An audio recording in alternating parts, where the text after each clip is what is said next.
We can start now. Yes। Sorry about that.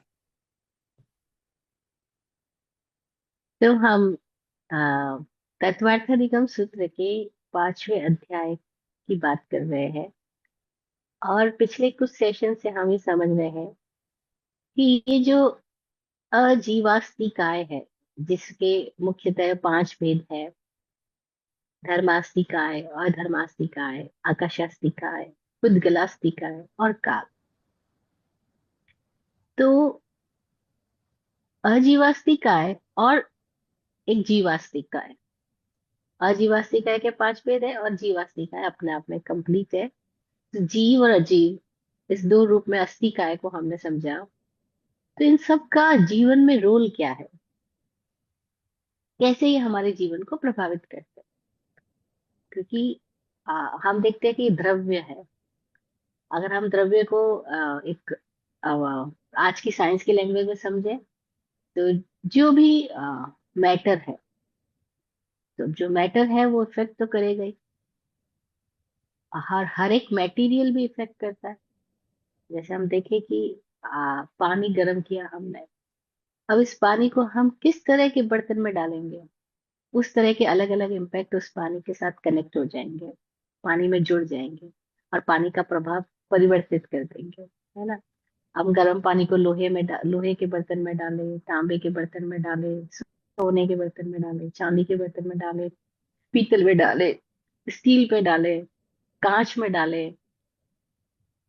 अब ये पानी गर्म है, लेकिन उसका अलग अलग बर्तनों में जाते ही पानी अलग अलग अपनी गुण विशेषताओं के साथ संयुक्त हो जाएगा, है ना। तो तांबे के बर्तन में डाला हुआ गर्म पानी पीने लायक नहीं है। अब वो थोड़ा शरीर को विषैला तत्व दे देगा, है ना। तो यह ध्यान रखना होगा कि गर्म पानी लेना है तो किस में लेना है। तो हर एक द्रव्य, हर एक मैटर अपना अलग अलग इम्प्रेशन, अपना अलग अलग इम्पैक्ट रखता है। यहाँ पे हम इस तरह के पदगल के मैटर की ही बात नहीं कर रहे, हम सारे ही द्रव्यों की बात कर रहे हैं। तो पिछले सेशन में हमने समझा था कि जब धर्म का रोल हम लाइफ में देखें, तो वह है मोशन ऑफ द लाइफ। जीवन की गति धर्म है। गति है तो नयापन है और आनंद है। अधर्म का रोल देखे तो जीवन में ठहराव अधर्म है, बाधा अधर्म है, रोक देना, रुक जाना अधर्म है। गति तो नहीं ठहरेगी, लेकिन वो ट्विस्ट हो जाएगी, वो अपनी दिशा बदल देगी। और जब दिशा बदल देती है तो कई बार बड़ी खतरनाक भी साबित हो जाती है ना। तो जीवन में धर्म का रोल गति, अधर्म का रोल गति में बाधा पहुंचाना, ये हमने समझा था। तो हमने समझा आकाश का रोल क्या है। आकाश एक निरपेक्ष ऐसा द्रव्य है जो सबको स्थान देता है, जो सबको अपने में समाहित कर लेता है। आकाश का रोल है अवगाहना देना, स्थान देना, आधार बन जाना। फिर हमने जाना था धर्म अधर्म आकाश के बाद में कि पुद्गल का रोल क्या है। तो पुद्गल के रोल में हमने जाना कि शरीर, वाणी, मन, श्वासोश्वास, सुख दुख, जीवन मरण, सब कुछ जो भी दृश्यमान स्थितियां हमारे जीवन में आती है, वो सब कुछ पुद्गल का रोल है। तो इतना वास्ट हमने पुद्गल के रोल को समझा। और लास्ट सेशन जो 21st सूत्र के साथ में था, उसमें हमने जाना था कि जीव का रोल क्या है। जीव का रोल परस्पर सहयोग है, परस्पर उपग्रह है। और इतनी मजेदार बात है, हम अपने पूरे जीवन को जरा इस दृष्टि से सोचे तो पूरा जीवन सतत ही सहयोग से चल रहा है। और पिछले कुछ दिनों से हम बाली और बैंकॉक की में ट्रेवल कर रहे हैं। तो हमने देखा कि यहाँ के लोग कितने सहयोगी हैं। आगे से आगे जिस पल जिस चीज की जरूरत होगी उस चीज की व्यवस्था वो लोग बना के रखते हैं। और अगर जरा सा हम इतना सा पूछ लें कि ये चीज चाहिए, तो इमीडिएटली वहां पे हेल्प आ जाती है। तो इतना मजेदार लगा कि सहयोग करने के लिए सदा वो लोग तत्पर है एकदम। तो हॉस्पिटलिटी जो है वो इतनी मजेदार होती है कि हाँ, फिर हमको कहीं पर भी ऐसा नहीं लगेगा कि हम अकेले हैं, कहीं पर भी ऐसा नहीं लगेगा कि असहाय है ना। अदरवाइज हम अलग कंट्रीज में जाते हैं तो अलग अलग लैंग्वेजेस है, अलग अलग कल्चर है, सब कुछ तो डिफरेंट है, लेकिन फिर भी जो मनुष्य के बीच में जो प्रेम है, जो सहयोग की भावना है, वो बड़ी अद्भुत है। तो जीव मात्र के अंदर ऐसा है। और जीव मात्र अस्तित्वगत रूप से भी एक दूसरे के लिए उपग्रही है, एक दूसरे के लिए सहयोगी है, अस्तित्वगत रूप से भी। तभी तो देखो ना, कहाँ पृथ्वी का स्वभाव, कहाँ पानी का स्वभाव, कहाँ अग्नि का स्वभाव, कहाँ वायु का स्वभाव। हम अगर थोड़ा सा इनके गुणों पे ध्यान दें, तो इनके गुण सबके डिफरेंट डिफरेंट है ना। आग जलाती है, हवा चलाती है। पानी तरलता देता है, तृप्ति देता है। धरती हमें खाने पीने का सब सामग्री और आधार देती है। सबके डिफरेंट गुण है, लेकिन सब परस्पर मिल करके उपग्रहित है, परस्पर मिल करके हमारे जीवन को संचालित करते हैं, है ना। और हमारा जीवन सबके सहयोग से इतनी आसानी से गति कर रहा है, एकदम आसानी से। जीवन इतना सरल है, इतना सहज है। अगर हम इस जीवन में इस सहयोग की स्थिति को देख पाए तो इतना मजेदार लगता है कि जैसे हम कुछ कर ही नहीं रहे, सब कुछ स्वतः हो रहा है। अगर हम ये भ्रम छोड़ देना करने का, तो इतना मजा आएगा कि सब कुछ तो स्वतः हो रहा है। खाली हमने भ्रम पाल लिया कि मेरे करने से हो रहा है। वो पुराने लोग कहानी कहते थे, बड़ी मजेदार कहानी थी उनकी। मुझे बहुत पसंद है वो कहानी कि एक बैलगाड़ी है और बैलों को विश्राम करने के लिए रख दिया गया है। बैलगाड़ी चलाने वाला जो संचालक ड्राइवर है, वो भी विश्राम कर रहा है। तो एक कुत्ता है, उसको भी विश्राम करना था। तो वो बैलगाड़ी के नीचे आके विश्राम करने लग गया, क्योंकि गर्मी के दिन है, सबको छांव चाहिए। तो उस कुत्ते ने बैलगाड़ी के नीचे आकर के लेट गया। कुछ समय बीता, बैलगाड़ी का ड्राइवर जागा, उसको अपने बैलों को लेकर दूसरे गांव जाना है। तो उसने बैलों को खोला और गाड़ी के साथ बांधा और लेके चलने लगा। तो कुत्ता भी जागा, वो भी चलने लगा। अब जब कुत्ता चल रहा है, बैलगाड़ी भी चल रही है। बाई चांस बैलगाड़ी रुकती है और कुत्ता भी रुकता है।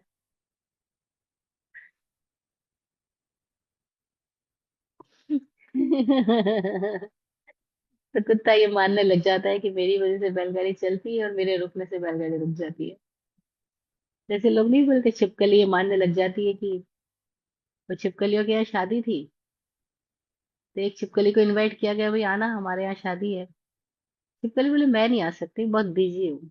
अरे भाई, किसमें बिजी है तू? अरे तुम्हें पता नहीं, अगर मैं आ गई तो इस घर की दीवार कौन संभालेगा?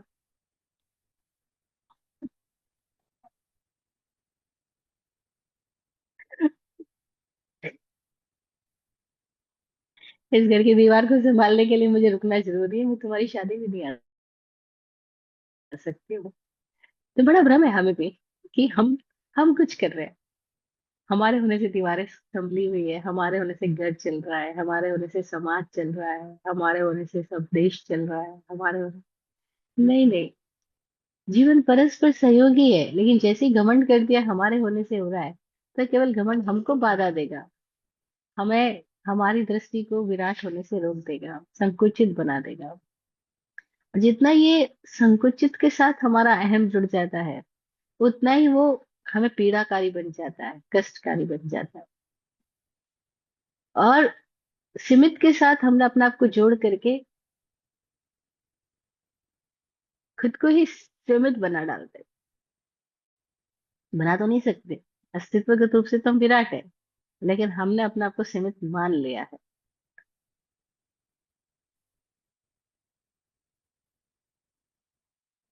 पुराने एक आचार्य हुए, उनकी एक दो पंक्तियां हैं, बड़ी मजेदार है, मैंने बचपन में सीखी थी। वो कहते हैं, घेरे को घर समझकर क्यों रहते हैं आप? घेरे को, घेरा ही तो किया हमने, थोड़ा सा जमीन का टुकड़ा घेर लिया और उसको हमने घर नाम दे दिया। तो घेराव को हमने घर नाम दे दिया। तो वो आचार्य मजेदार बात लिख करके गए कि घेरे को घर समझकर क्यों रहते हैं आप, असीम को सीमित बना रखना भी है पाप। असीम को सीमित बना रखना भी है पाप। और हम यही कार्य करते जाते हैं, हम असीम को सीमित बनाने में पूरी जिंदगी लगे रहते हैं, और फिर अपनी सीमाओं में खलबली पैदा होती रहती है, और पीड़ा और कष्ट पैदा होता रहता है, और तब हम अपनी सीमा से बाहर भी आना चाहते हैं, लेकिन सीमा को पकड़ के रखने का प्रलोभन भी हमसे छूटता नहीं है। हम लोग जगह जगह जाते हैं, तो बहुत लोग हैं जो स्वामी जी को सुनते हैं, तो स्वामी जी के साथ अपनी प्रश्न भी रखते हैं। फिर स्वामी जी को ये भी पूछते, सलाह भी देते हैं कि भाई आप आश्रम क्यों नहीं बना लेते, ताकि हम आपके आश्रम में आके रह सके, आपके साथ रह सके। तो स्वामी जी कहते हैं आश्रम तो बना हुआ ही है, आपको क्यों नहीं दिख रहा। बोलते कहाँ, कहाँ आश्रम है, आप तो कभी कहाँ होते, कभी कहाँ, कभी दिल्ली, कभी बॉम्बे, कभी पूना, अभी बाली, बैंकॉक, कहाँ कहाँ घूम रहे हो। तो एक जगह, एक ठिकाना नहीं है आपका। तो स्वामी जी बोलते भाई हम तो अपने ठिकाने पे ही है, हम तो अपनी जगह से कभी हिलते ही नहीं है। और आश्रम बना हुआ है, लेकिन आपको इसलिए दिखाई नहीं देखा देता क्योंकि हमने उसकी दीवारें नहीं खड़ी करी है। आपको तब दिखाई देगा जब भी उसकी दीवारें खड़ी होगी। आप क्या करें, जो अदृश्य है ये पूरी पृथ्वी पे फैला हुआ है आश्रम, वो आपको दिखाई नहीं दे रहा। और आप कहते हो कि कोई घेरा घेरा बन जाए, कोई दीवारें खड़ी हो जाए, तो आपको लगेगा कि हाँ इनका आश्रम बन गया। अब आपकी इच्छा है तो ये भी पूरी हो, लेकिन हमारी ओर से तो हमारा आश्रम तो बना हुआ ही है। हमको आश्रम बनाने की कोई जरूरत ही नहीं है, पूरी धरती आश्रम है, और हम मोबाइल चलते फिरते हैं। तो बहुत मजेदार है। हमको आदत पड़ गई है सीमा खड़ी करने की, है ना। तो जीवन तो परस्पर उपग्रहित है, लेकिन जैसे ही हम सीमित के साथ जुड़ जाते हैं, वैसे ही हम कष्ट कष्ट पाना शुरू कर देते हैं। और हमने सीमा के साथ अपना आ, लगाव नहीं बनाया, संकुचित नहीं हुए, तो हमें इतना विशाल जीवन एक साथ कैसे संयुक्त होकर के गति करता है, वो समझ में आने लगेगा। तो बहुत प्यारा सूत्र है 21वां, जिसको जैन लोगों ने अपने प्रतीक चिन्ह के अंदर चिन्हित किया है, अंकित किया है। कितनी मजेदार बात है। फिर उसके अंदर जैन प्रतीक चिन्ह के अंदर हाथ बनाया, चक्र बनाया। कितनी मजेदार बात है कि सारे चक्र अलग अलग दिशाओं से आ रहे आते हैं और एक ही केंद्र के साथ मिल जाते हैं। तो कितनी अलग अलग दृष्टियों से हम चलते हैं, लेकिन फिर भी हम सब केंद्र के साथ जुड़ जाएं, तो एकदम आनंद ही आनंद आ जाए। जैसे ही कोई केंद्रस्थ हो जाता है, तो कितनी ही तरह की दृष्टियों में वो चला जाए, लेकिन वो कभी भी खोता नहीं है, कभी भी अपने स्वभाव से हटता नहीं है। जो केंद्रस्थ हो गया, वो फिर कितनी अलग अलग धाराओं, अलग अलग दिशाओं, अलग अलग दृष्टियों से वो जुड़ करके भी कभी भी अपने आप के साथ में हटता नहीं है। तो उसका उसका आनंद अखंड हो जाता है। तो बड़ा प्रतीक चिन्ह दिया गया, बहुत सुंदर सा। और कैसे हाथ बताया गया कि हाथ, सभी अंगुलियां अलग अलग है, लेकिन सब एक साथ जुड़ी हुई है। हम सब जुदा जुदा है, लेकिन सब एक साथ जुड़े हुए भी है। तो ये जुदा होना भी और जुड़े होना भी, दोनों एक साथ दिखाई पड़ जाए, तो ये जो होलिस्टिक विजन जब पैदा हो जाता है, तो जीवन से द्वंद्व खत्म हो जाता है। हम सब जुदा जुदा है, भिन्न भिन्न है, लेकिन हम सब जुड़े हुए हैं, हम सब एक ही है। दोनों बिल्कुल विपरीत छोर की बातें हैं, लेकिन दोनों जब एक साथ समझ में आने लग जाती है, ये जो हॉलिस्टिक विजन जब डेवलप होता है लाइफ के अंदर, बस तो फिर कोई द्वंद्व नहीं बचता। और जहां द्वंद्व नहीं है, वहां दुख नहीं, वहां फिर कोई पीड़ा नहीं बची। अब आज का जो टॉपिक है हमारा, आज के सेशन का, तत्वार्थ अधिगम सूत्र के 5वें अध्याय का ये 22वां सूत्र है। ये सूत्र बताता है कि काल का रोल क्या है हमारे लाइफ में। क्योंकि हमने धर्म, अधर्म, आकाश, पुद्गल और जीव सबका रोल जान लिया, तो काल का रोल भी तो जाने कि काल का रोल क्या है। तो ये सूत्र कह रहा है, सूत्र है, वर्तना परिणाम क्रिया परत्वा परत्वे च कालस्य। वर्तना परिणाम क्रिया परत्वा परत्वे च कालस्य। काल के ये उपकार है कि वह वर्तना करता है। वर्तना करता है यानी घूमता रहता है, परिवर्तन लाता रहता है। काल का मतलब ही परिवर्तन हो गया। वर्तना परिणाम, वर्तना परिणाम है, वर्तना उसका लक्षण है, परिवर्तन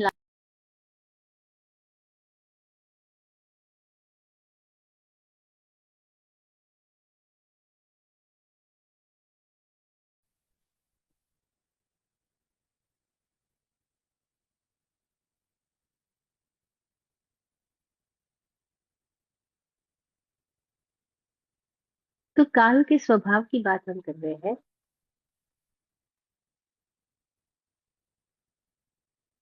कि काल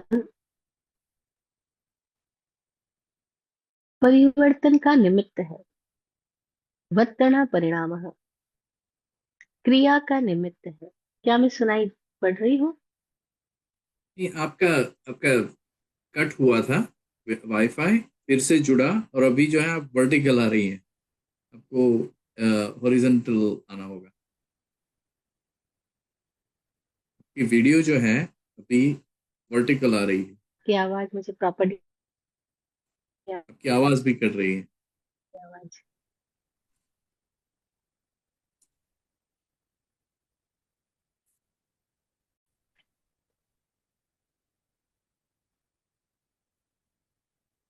तो हम बात कर रहे हैं काल के रोल की। काल का हमारे जीवन में क्या रोल है? तो काल का सबसे महत्वपूर्ण रोल क्या है? परिवर्तन। Change is the essence of the time, और change is the unchangeable law of the life. सब कुछ चेंज होता ही जा रहा है, होता ही जा रहा है, होता ही जा रहा है। उस चेंज का नाम ही काल दिया। पुराने आचार्यों ने इस काल द्रव्य को समझाते हुए एक एग्जाम्पल दिया था। उन्होंने लिखा था कपड़े को कैंची का दृष्टांत। कि जब कैंची लगती जाती है कपड़ा रूप बदलता जाता है। ऐसे ही काल के साथ सबका रूप बदलता जाता है। बालक युवा हो जाता है, युवा वृद्ध हो जाता है, वृद्ध मृत हो जाता है, और मरा हुआ फिर नया जीवन पा जाता है। बीज वृक्ष बन जाता है, वृक्ष एक दिन ठूंठ बन जाता है, और ठूंठ बन के वापस जमीन में मिल जाता है।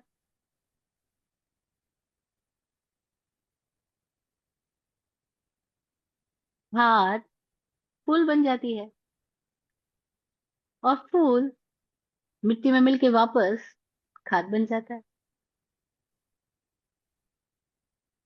चक्रवत परिवर्तन लगातार बना ही रहता है, चालू ही रहता है। यह काल का प्रभाव है। तो काल का प्रभाव क्या है? सतत जीव और पुद्गलों में परिवर्तन का जो निमित्त है वह काल द्रव्य है। क्योंकि परिवर्तन जीव और पुद्गल में स्वाभाविक रूप से हो ही रहा है, इसीलिए कुछ आचार्य ने काल को अलग से द्रव्य मानने की मनाही कर दी। उन्होंने कहा परिवर्तन तो होगा ही, क्योंकि गति है तो परिवर्तन होगा ही। तो फिर काल को द्रव्य मानने की क्या आवश्यकता है? लेकिन कुछ आचार्यों ने कहा नहीं, काल है। क्योंकि अगर काल को कहा जाए, न माना जाए, तो फिर सारी क्रियाएं कैसे घटित होगी? कोई बड़ा कोई छोटा, ये कैसे होगा? ये कालानुसारी तो है। हमने आज बीज बोया है, लेकिन आज ही फसल नहीं हो जाएगी, समय लगेगा। तो समय का रोल है, वो कह रहे हैं। ये इंसान युवा है, ये इंसान बुजुर्ग है, ये बच्चा 2 साल बड़ा है इससे। कैसे पता लगा? काल से पता लगा। तो उन लोगों ने, किसी ने काल को रिलेटिव टर्म में द्रव्य माना, किसी ने काल को एब्सोल्यूट टर्म में द्रव्य माना, और किसी ने काल को द्रव्य रूप माना ही नहीं। तीनों बातें मिलती है।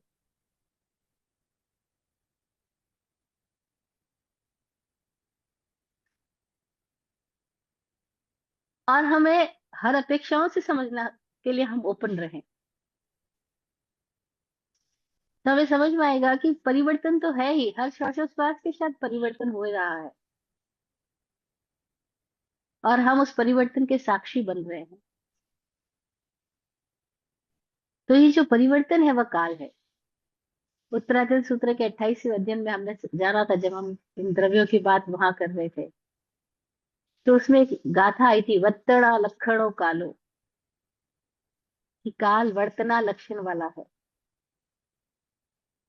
वर्तना यानी परिवर्तन, घूमते रहना। इसीलिए काल द्रव्य को माना गया, परिवर्तन का निमित्त भूत माना गया। और फिर इससे होने वाले क्या प्रभाव पैदा हो रहे हैं, उसको इस सूत्र में कहा गया कि काल के प्रभाव से वर्तना है, परिणाम है, और क्रिया है। कालानुसार क्रियाएं होती है। अभी कोई भाव पैदा हुआ, लेकिन उसको उसको प्लेसमेंट लेने में टाइम लगता है। भाव पैदा हुआ, मैं खाना बना के आपको खिलाऊं, लेकिन खाना बनाने की क्रिया में समय लगेगा। भाव पैदा होते खाना बन नहीं जाएगा, उस क्रिया को करने के लिए मुझे टाइम लगेगा। तो इसलिए कहा, क्रिया में भी काल का निमित्त है, काल के निमित्त से क्रिया हो रही है। आदमी के अंदर इच्छा तो पैदा होगी, लेकिन उस इच्छा को पूरी करने में टाइम लगेगा। उसने इच्छा कर ली, मैं डॉक्टर बनूं, लेकिन डॉक्टर बनने के लिए उसको 5 साल, 6 साल, 7 साल कुछ पढ़ाई करनी पड़ेगी। अपने आपको डिवोट करना होगा, तब जाकर के वो एक डॉक्टर की पोजीशन तक आ पाएगा। तो क्रिया ये भी काल की वजह से हो रही है। काल उसमें भी निमित्त भूत बन रहा है, सहाय भूत बन रहा है। फिर कहा, परत्व अपरत्व, वर्तना परिणाम क्रिया परत्व परत्व च कालस्य। परत्व अपरत्व क्या, कि कोई पर है, कोई अपर है, कोई ज्येष्ठ है, पर है, बड़ा है, कोई अपर है, कनिष्ठ है। ये सापेक्ष बात कही, रिलेटिव टर्म में बात कही। आप लोग 3 भाई बहन हो, तो एक बड़ा है, एक मझला है, एक छोटा है। तो ये किस अपेक्षा से कहा गया, काल की अपेक्षा से कहा गया।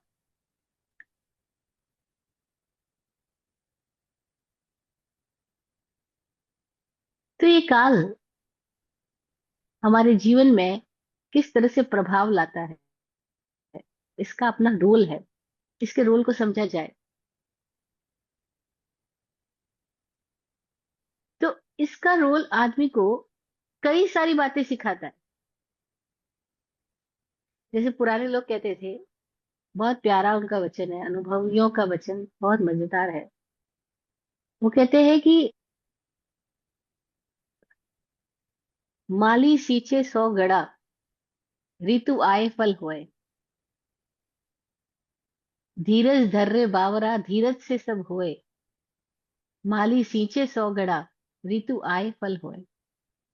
धीरज रख, patience, be patient. Swami ji कई बार कहते हैं, अगर पेशेंस नहीं है तो आदमी को वो पेशेंट बना देगा।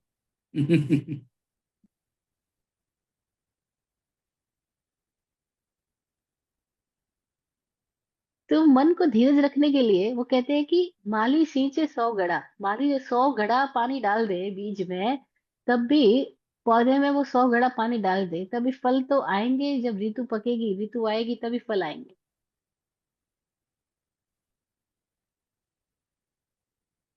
आप बता रहे हैं अभी आपके वहां नॉर्थ कैरोलिना में वो फल आने की ऋतु आ गई है, तो जगह जगह फूल खिल रहे हैं।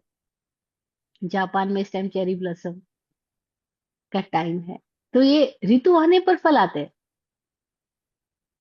अब हम सोचे, हमने तो आम के पेड़ को बहुत पानी डाला, या आज ही आम क्यों नहीं आ जाता, तो नहीं आएगा भाई। आम का फल समय आने पर आएगा। और जब तक वो आम नहीं प्रकट हुआ है, तब तक हम उस पेड़ को देख के सोच भी नहीं सकते कि किसी दिन इतनी सारी कैरियों से लद जाएगा। तो हमें लगता है यार क्या है, कब आम आएगा भी नहीं आएगा। लेकिन अनुभवी लोग कहते हैं धीरज रख, ऋतु आए फल आए। तो वो काल का महत्व देते हुए कहते हैं कि समय आने पर कार्य होगा, समय आने पर फल आएगा। रिजल्ट तो वो कहते हैं लास्ट दिन पता लगेगा रिजल्ट क्या है। तुमने साल भर पढ़ाई करी है, लेकिन जब रिजल्ट आएगा तो पता लगेगा कि तुमने पढ़ाई करी भी है या पढ़ाई के नाम पे कुछ और ही किया है। क्योंकि बच्चे मजेदार है, किताबें खोल करके उसके अंदर मोबाइल डाल लेते हैं। अब वो मोबाइल पे गेम्स खेल रहे हैं और किताब बाहर खुली पड़ी है। तो दूर से तो लग रहा है बच्चा किताब पढ़ रहा है, अंदर वो कुछ गेम खेल रहा है। तो भी कोई बात नहीं, तुझे जो करना है कर। तू तू अपनी बेईमानी तेरे पास रख, तू अपनी ईमानदारी तेरे पास रख। तुझे जो करना है कर, क्योंकि जब समय आएगा तो पता लग ही जाएगा कि तुमने क्या किया है। रिजल्ट बता ही देगा कि तुम्हारी मेहनत क्या थी। तो कहते हैं, समय आने पर चीजें खुल ही जाएगी, पता लग ही जाएगा। तो ये सापेक्ष बात है, रिलेटिव टर्म में बात है, लेकिन ये इसका भी रोल है। तो बता रहे हैं कि काल का रोल है। और जैसे लोग बोलते हैं समय बड़ा बलवान है, क्रूर कालस्य गति। पुराने लोग अपने अनुभव से कहते थे काल की गति बड़ी क्रूर है। और वो किस अपेक्षा से क्रूर कहते थे? वो काल को मृत्यु के रूप में भी काल ही कहते हैं, मृत्यु को भी काल का देवता काल कहा जाता है, मरण काल। ये भी क्रूर है कालस्य गति। जब मृत्यु आएगी तो सबको ले जाएगी, ये देखेगी नहीं वो बच्चा है, वो जवान है, वो स्त्री है, वो पुरुष है, वो सुंदर है, वो धनी है, वो निर्धन है। क्रूर है कालस्य गति, वो तो सबको ले ही जाने वाली है। काल की गति क्रूर है, काल का पहिया क्रूर है, वो सबको खत्म कर ही डालेगा। तो काल को अलग अलग अपेक्षाओं से समझाया गया। विशेषावश्यक भाष्य जिन भद्रगणी श्रमाश्रमण ने लिखा, उन्होंने काल द्रव्य की टीका करते हुए लिखा कि काल 9 प्रकार का है। तो उन्होंने काल को अलग अलग तरीके से समझाया, प्रमाण काल, अद्धा काल, द्रव्य से काल, क्षेत्र से काल, काल से काल क्या है, भाव से काल क्या है, काल का प्रभाव कितने क्षेत्र में है। तो जो परिवर्तन रूप काल है, जिससे दिन रात को हम काल कहते हैं, 24 घंटे काल के अंदर बताते हैं हम। ये सूर्य की गणना से, सूर्य की गति की गणना से, चंद्र की गति की गणना से, सौर वर्ष, चंद्र वर्ष, ये सब जो बनाते हैं, ये सब अढ़ाई द्वीप के अंदर है। तो बताया क्षेत्रगत काल अढ़ाई द्वीप के अंतर्गत है।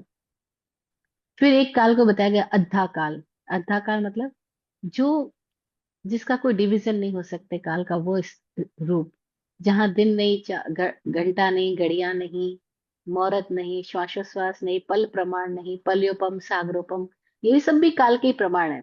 लेकिन कोई एक काल है जो अद्धा है, इंडीड है, वास्तविकता में है, इस क्षण में है। तो काल को अद्धा काल भी कहा गया। काल काल से क्या है? तो बोला अद्धा काल है।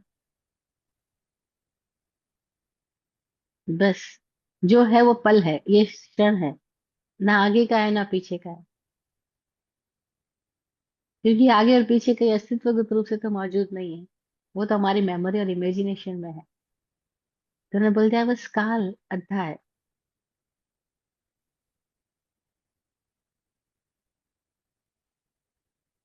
दिन रात प्रमाण रूप काल कहाँ तक है? तो बोला अढ़ाई द्वीप तक है, जहाँ मनुष्य रहते हैं वहां तक है। उसके आगे भी काल तो होगा, लेकिन वहां कोई परिवर्तन को साक्षी करने वाला कोई नहीं है, क्योंकि सन्निहित पंचेंद्रिय जीव यहीं तक रहते हैं। तो कहा बस काल यहीं तक है। तो अलग अलग अपेक्षाओं से काल की व्याख्या अलग अलग टीकाकारों ने, आचार्यों ने बहुत तरह से की है। फिर हम अपने जीवन में कैसे समझे काल द्रव्य को?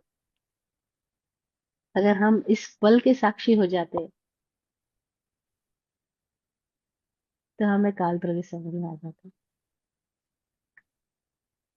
क्योंकि जो साक्षी चेतना है वही जान पाती है कि सब कुछ परिवर्तित होता है, लेकिन इस परिवर्तनों को साक्षी कोई और है, जो सदा अपरिवर्तित है।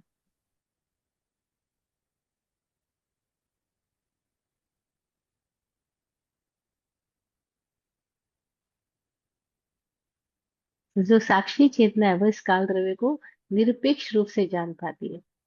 अदरवाइज हम काल को अपेक्षाओं से समझते हैं, सापेक्ष समझते हैं, रिलेटिव टर्म में समझते हैं।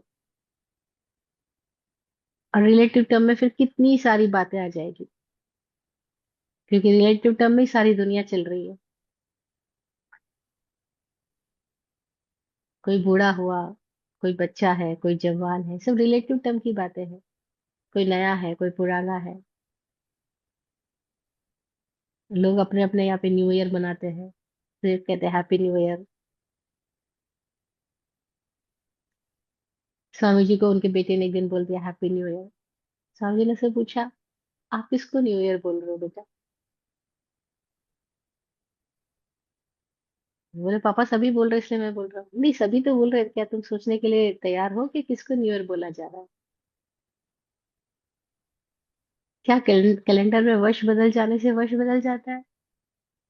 या ये वर्ष क्या है? और वर्ष को समझना होगा तो फिर महीनों को समझना होगा, फिर दिनों को समझना होगा। और जब दिनों को समझना होगा तो पल को समझना होगा। तो पता लगेगा हर पल ही तो नया हो रहा है। और जब हर पल ही नया हो रहा है तो हम हर पल को ही तो मजा क्यों नहीं ले रहे? फिर हैप्पी न्यू मोमेंट क्यों नहीं कर रहे? हैप्पी न्यू ईयर ही क्यों कर रहे हैं? और फिर ये आया कहाँ से हमारे कल्चर में, हमारे कॉन्सेप्ट में हैप्पी न्यू ईयर? ओ, अगर हम इतना एक एक चीज पे विश्लेषण करने जाए तो हमें समझने लगेगा कि हमने कितनी सारी धारणाएं पकड़ ली जगह जगह से। लेकिन जो हर पल ही नया हो रहा है उसको तो हम देख ही नहीं रहे, उसका मजा ले ही नहीं रहे। हम खाली न्यू ईयर पार्टी करने जा रहे हैं। तो खाली न्यू ईयर पार्टी क्यों करनी?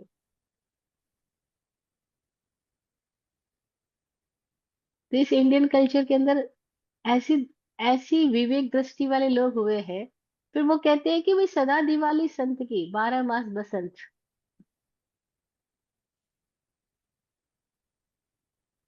फिर दिवाली एक ही दिन क्यों, न्यू ईयर एक ही दिन क्यों? सदा दिवाली संत की, 12 मास बसंत। 12 महीने बसंत है, सदा दिवाली है। अगर दृष्टि खुल जाए तो फिर क्षण क्षण परिवर्तन का मजा लिया जा सकता है। अदरवाइज हम एक दिन को बर्थडे मनाते हैं, एक दिन को हम एनिवर्सरी मनाते हैं, एक पर्टिकुलर डे को हम न्यू ईयर मनाते हैं। हमने सब चीजों के साथ कुछ चीजों को बांध लिया, कुछ चीजों को जोड़ लिया। और ओपनिंग हो जाए तो समझ में आ गया यार क्षण क्षण ही है। आज जितने क्षणों में हम प्रेम पूर्वक जी रहे हैं उतने क्षणों में एनिवर्सरी है, बर्थडे है, सब कुछ है। लेकिन हम वहां है ही नहीं। हम प्रेमपूर्ण ही नहीं है। हम तो दुखी दुखी जिंदगी जी रहे हैं। और फिर जब एनिवर्सरी आती है तब एक दूसरे के साथ साथ गिफ्ट दे करके खुशी होने की झूठी नाटक करते हैं। तो ये काल ड्रामे बड़ा मजेदार है। ये रिलेटिव टर्म में भी समझने लायक है, एब्सोल्यूट टर्म में भी समझने लायक है। और रिलेटिव टर्म में भी तभी समझ में आएगा जब एब्सोल्यूट टर्म में समझ आ जाए एक बार भी, कि हाँ यहाँ कुछ ठहरता नहीं है, यहाँ सब कुछ बदल ही रहा है। और जब सब कुछ बदल ही रहा है तो मैं अपने आप को क्यों बांधे हुए हूँ, क्यों रोके हुए हूँ? और मैं प्रतिबंध क्यों करने की कोशिश करता हूँ, पकड़ के रखने की क्यों चाहत है मेरी? एक संत किसी गांव में पहुंचे, रात हो गई, एक द्वार खटखटाया कि क्या मुझे आज रात रुकने के लिए जगह मिलेगी? तो वो जो गृहस्थ था जिसका घर का दरवाजा उसने खटखटाया था, उस गृहस्थ ने बड़े प्रेम से, बड़े आदर से उस संत को अपने घर में रखा। महात्मा के लिए खाना पकाया, खाना खिलाया। अगले दिन जब महात्मा जाने लगे तो उसने अपनी पूरी स्थिति के अनुसार, भाव के अनुसार, श्रद्धा के अनुसार उनको भेंट भी दी। महात्मा बड़े खुश हुए। अनजान घर में इस तरह से आदर मिला, श्रद्धा मिली, भेंट मिली। तो जाते जाते महात्मा ने उनके लिए दुआ करी कि ईश्वर तुम्हें ऐसे ही खुशहाल रखे, तुम्हारी खुशहाली बढ़ती जाए। वो जो गृहस्थ है उसका नाम आनंद है। आनंद संत को कहता है, आप भी क्या दुआ करते हैं? क्या सदा ऐसी खुशहाली बनी रह सकती है? सदा तो कुछ भी नहीं रहता, सब कुछ बदल जाता है। ये दिन आज है, कल नहीं रहने वाले। संत सुन के हैरान होता है कि कैसा आदमी है। लोग तो ऐसी बात सुन करके खुश हो जाते हैं जब हमको कहते हैं गॉड ब्लेस यू, तुम्हें खुशहाली मिले, ये मिले वो मिले। लोग तो खुश होते हैं, और ये कह रहे हैं कि सदा कुछ नहीं रहता। कुछ महीनों बाद संत का आना हुआ। वो उस आनंद नाम के व्यक्ति को पूछते हुए उसके घर जाने लगे, तो पता लगता है कि उसके घर में जो कुछ भी सुख समृद्धि थी, जो भी धनवान था, सब कुछ खत्म हो गया। आनंद तो तब भी आनंद में है। आनंद ने फिर भी उस संत का वैसे ही सत्कार सम्मान किया जैसा वो कर सकता था, जितनी उसकी सामर्थ्य थी। हाँ, आज देने के लिए बहुत सारे गिफ्ट नहीं थे उसके पास में। तो महात्मा ने जाते हुए कहा, अरे तुम्हारे साथ ये सब कुछ क्या हो गया, तुम्हारे दिन जल्दी से अच्छे आए। आनंद बोला, अरे आप क्यों ऐसी परवाह करते हैं, ये तो सब बदलता रहता है, इसमें क्या परेशान होना। दिन रात का पहिया ऐसे ही घूमता रहता है, सब कुछ एक तरीका थोड़ी रहेगा। संत कहते हैं, यार संत मैं हूं या ये है। कुछ समय बाद वापस वो जाते हैं उस गांव में, तो पता लगता है आनंद का तो घर भी छूट गया, आनंद उस घर में नहीं रहता है। घर उसको बेचना पड़ गया, या घर उसका कोई किसी ने छीन लिया। तो उसने पूछा गांव में वो आनंद नाम का व्यक्ति था, कहाँ रहता है। तो लोगों ने बताया वो फला के जमींदार के घर में नौकरी करता है, झाड़ू पोछा करता है। बड़े हैरान हुए महात्मा, अरे ये क्या। वे गए उस जमींदार के घर में आनंद को मिलने के लिए। आनंद तो वैसे ही आनंद में मजे में है। उसे पूछा गया, कैसे हो भाई। बोले बहुत मजा है, बहुत मजा है। बोले ऐसे कैसे, तुम तो अब झाड़ू पोछा करने की स्थिति में आ गए, तुम जमींदार के घर में नौकरी कर रहे हो, तुम्हारा सब कुछ कहाँ चला गया। तो बोले बस ऐसे ही आया था, ऐसे ही जुड़ा था, ऐसे ही जुदा हो गया, सब कुछ चला जाता है, यहाँ कौन कुछ टिकता है। लगा जगत में आना जाना, हमको इसमें क्या घबराना। सब बड़े हैरान हुए। आनंद के लिए फिर प्रार्थना करने लगे, ईश्वर तुम्हारे दिन अच्छे लाए थे। वो बोले, संत आप क्यों परेशान होते हो। महात्मा जी आप बिल्कुल चिंतित मन हो, ये भी नहीं रहेगा, वो नहीं रहा तो ये भी नहीं रहेगा।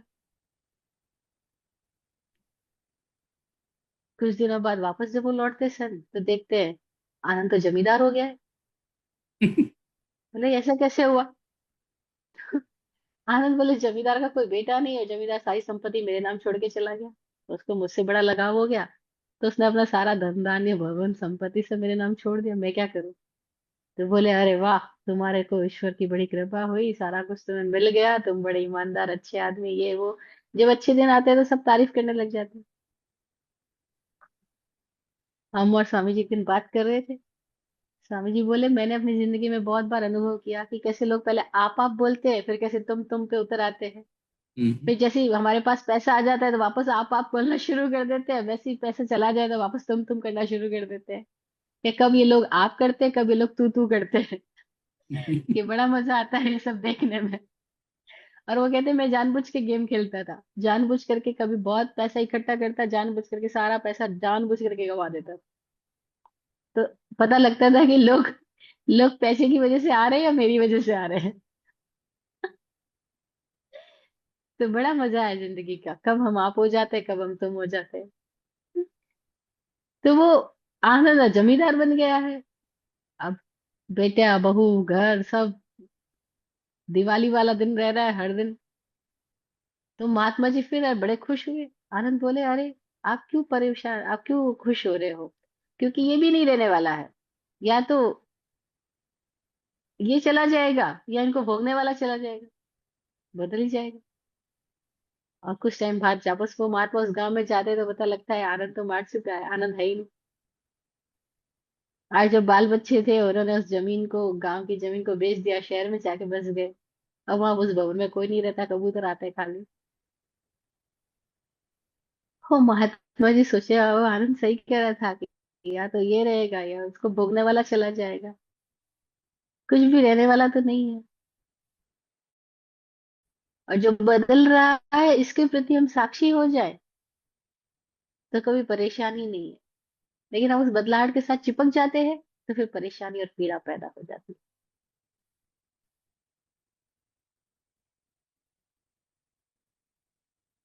तो ये सूत्र क्या कह रहा है कि काल का रोल है वर्तना परिणाम क्रिया परत्व परत्वे च कालस्य। काल की वजह से ये सारी चीजें हमें समझने योग्य है जीवन में, कि परिवर्तन है, क्रियाओं का निमित्त है, परिणमन है, कोई बड़ा है कोई छोटा है, सारी सापेक्षता इस काल के भेद से पैदा होती है। दूध को दही बनने में काल लगता है, दही को घी बनने में काल लगता है, बच्चे को बड़ा होने में काल लगता है। तो काल है, इस काल द्रव्य को समझना।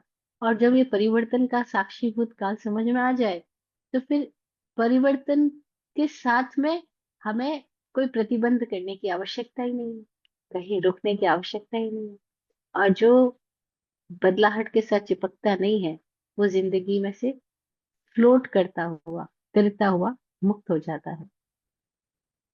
तो कैसे फ्लोटिंग आ जाए, कैसे तैरना आ जाए, ये सब बदल ही रहा है। बस हम इसमें कहीं पकड़ ना बनाए तो मुक्त हो जाते हैं। ये सूत्र अद्भुत हमें इशारा देता है, और अपना जीवन को समझने की अनेकांत दृष्टि भी देता है। तो ऐसी अनेकांत दृष्टि हम सब में उजागर हो, और हम इस परिवर्तन के साक्षी हो जाए, तो आनंद ही आनंद है। आज का सेशन यहीं पे पूरा करते हैं। फिर और इस चैप्टर में अभी नए नए आयाम खुलने वाले हैं, उन आयामों के लिए हम भी तैयार होते हैं। जय हिंद। किसी की कोई जिज्ञासा है तो के लिए टाइम है मेरे पास।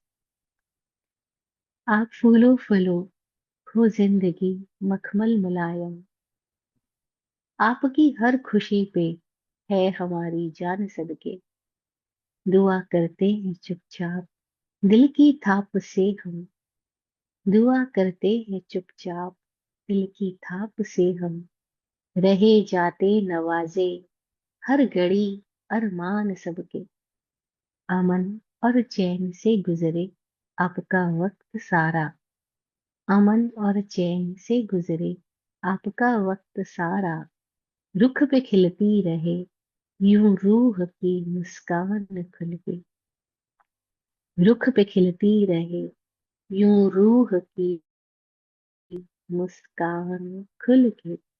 जय हो, जय हो, जय हो। सबका कल्याण हो।